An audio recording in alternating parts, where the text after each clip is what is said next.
नमस्कार. मी टिळक घोष आपलं सगळ्यांचं स्वागत करतो. श्रीगोंदा तालुक्यातील शेतकऱ्यांचा अत्यंत जिव्हाळ्याचा प्रश्न म्हणजे काष्टीचा आठवडे बाजार. खरं तर काष्टीचा आठवडे बाजार हा फक्त श्रीगोंद्यापुरता मर्यादित नाही, तर पुणे जिल्ह्याच्या बॉर्डरवरती असलेल्या दौंडपासून ते यवत, पाटस, केडगाव, चौफुला आणि संपूर्ण पुणे जिल्हा एवढंच नाही तर सातारा जिल्हा, कोल्हापूर जिल्हा, अगदी कर्नाटक राज्यापर्यंत अशा अनेक जिल्ह्यांमधून काष्टीच्या बाजारामध्ये जनावरांच्या व्यापारासाठी व्यापारी येतात आणि मोठ्या प्रमाणामध्ये काष्टीतून जनावरांची उलाढाल होत असते. हा व्यापार, हा बाजार प्रसिद्ध आहे आणि देशभरामध्ये अगदी तेलंगणा राज्यामध्ये तामिळनाडूपर्यंत, कर्नाटकपर्यंत आपल्या काष्टीच्या बाजारातून जनावरं जातात, हे सगळ्यांना माहिती आहे. परंतु काष्टीचा बाजार हा मागच्या 5 आठवड्यांपासून बंद आहे. त्याचं कारण असं आहे की लंपी आजाराचा प्रादुर्भाव वाढला. संसर्गजन्य आजार असल्यामुळं आणि मच्छर, त्याच्याबरोबर गोचीड, त्याचबरोबर माशा, गोमाशा अशा या बाह्य कीटकांपासून या संसर्गाचा फैलाव होत असल्यामुळं या बाजारावरती निर्बंध लावण्यात आले. खरं तर अहमदनगरचे जिल्हाधिकारी जे आहेत सालीमठ साहेब यांनी हा निर्णय घेतला आणि दिनांक 21/8/2023च्या आदेशानुसार त्यांनी जनावरांचा बाजार पूर्णतः आपला बंद केला. खरं तर गेल्या वर्षी लंपीच्या जनावरांची संख्या ही फार मोठ्या प्रमाणामध्ये होती. त्या तुलनेत यावर्षी लंपीची जनावरं म्हणजे लंपीग्रस्त जनावर जे आहेत त्याची संख्या अत्यंत कमी आहे.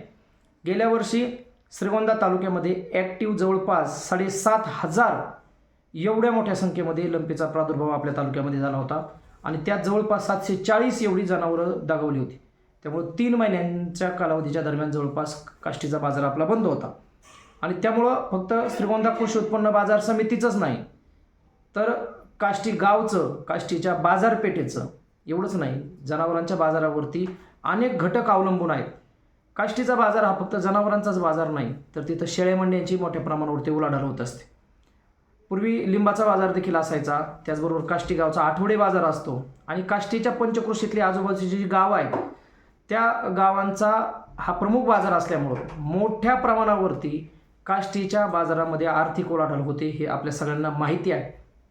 परंतु आता काष्टीचा बाजार असल्यामुळं लहान सहान जे व्यापारी आहेत त्याचबरोबर काही दलाल काष्टीच्या बाजारामध्ये असतात, ज्यांना 500, 1000, 2000 रुपये हे प्रत्येक आठवडे बाजारामध्ये मिळतात.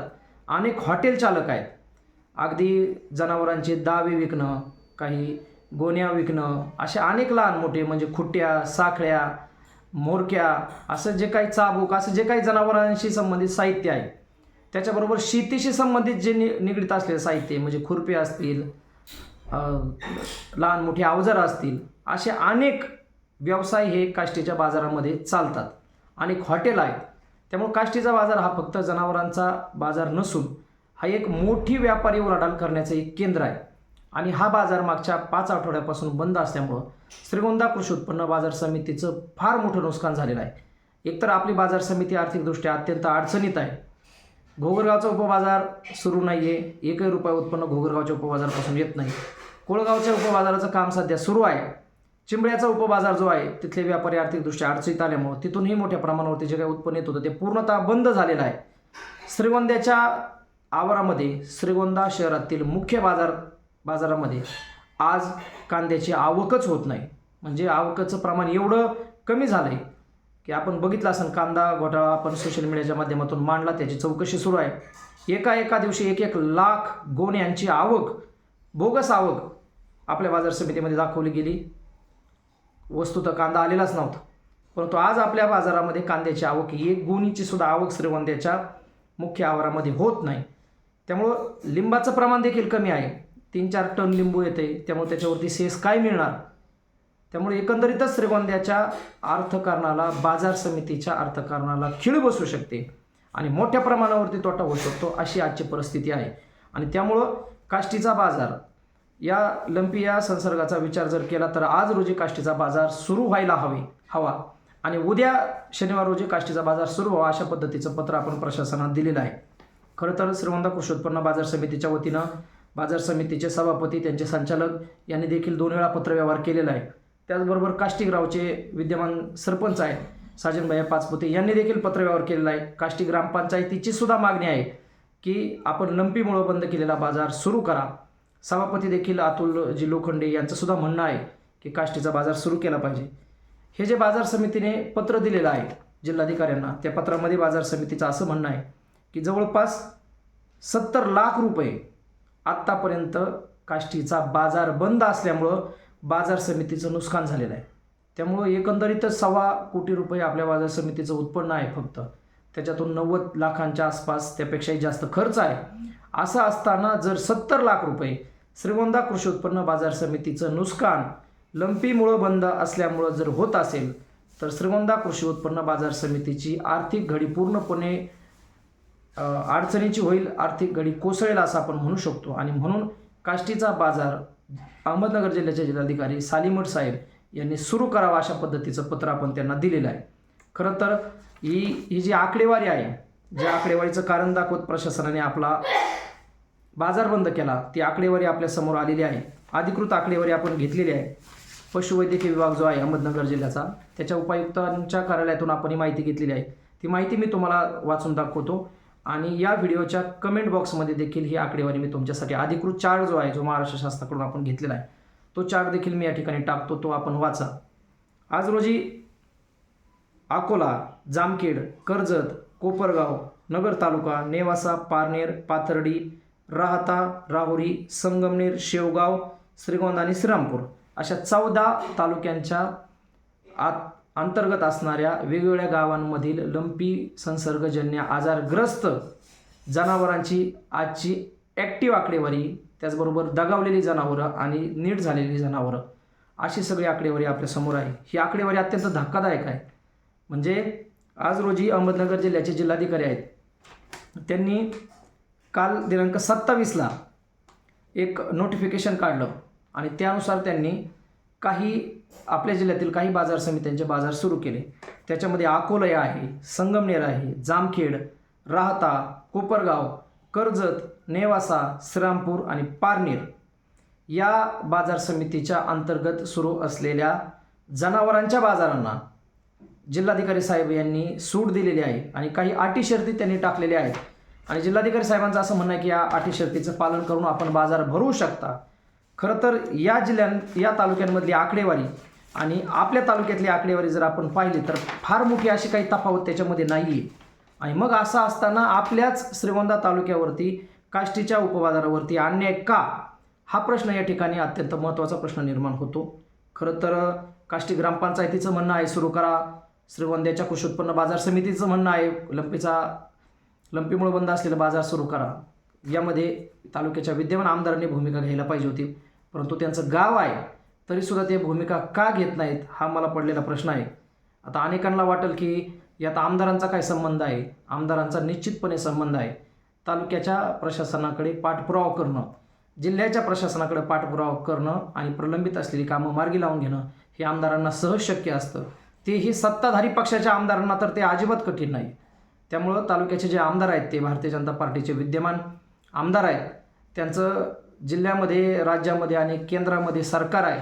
असं असताना सरकारी पक्षाचे जे आमदार असतात त्यांचं निश्चितपणानं मोठं वजन असतं आणि हे वजन प्रशासनामध्ये वापरून आपल्या तालुक्यातील जे काही प्रलंबित प्रश्न असतात त्याच्यावरती त्यांनी खरं तर ते प्रश्न मांडले पाहिजेत, त्या प्रश्नावरती चर्चा केली पाहिजेत आणि सोल्युशन शोधलं पाहिजे.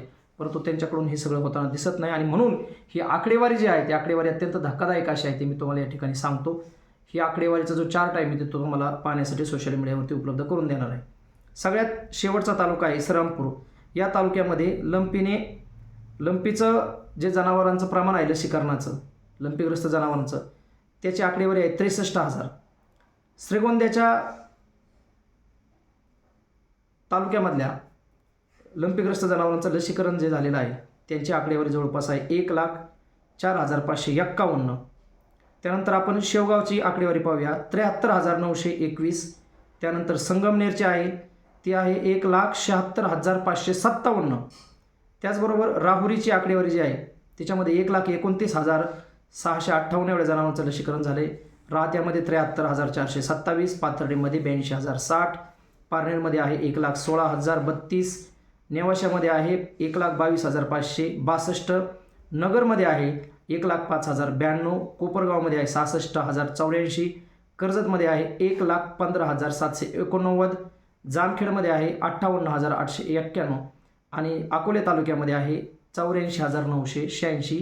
एवढी जनावरं आहेत. या जनावरांचं जवळपास वॅक्सिनेशन झालेलं आहे. एकूण जनावरांची जी संख्या आहे त्याच्या तुलनेमध्ये जवळपास ही जे काही आकडेवारी आहे त्याच्या अत्यंत थोडंफार मागं पुढं एवढं प्रमाण आहे, आणि नाहीतर जवळपास सगळ्याच जनावरांचं व्हॅक्सिनेशन झालेलं आहे असं प्रशासनाचं म्हणणं आहे.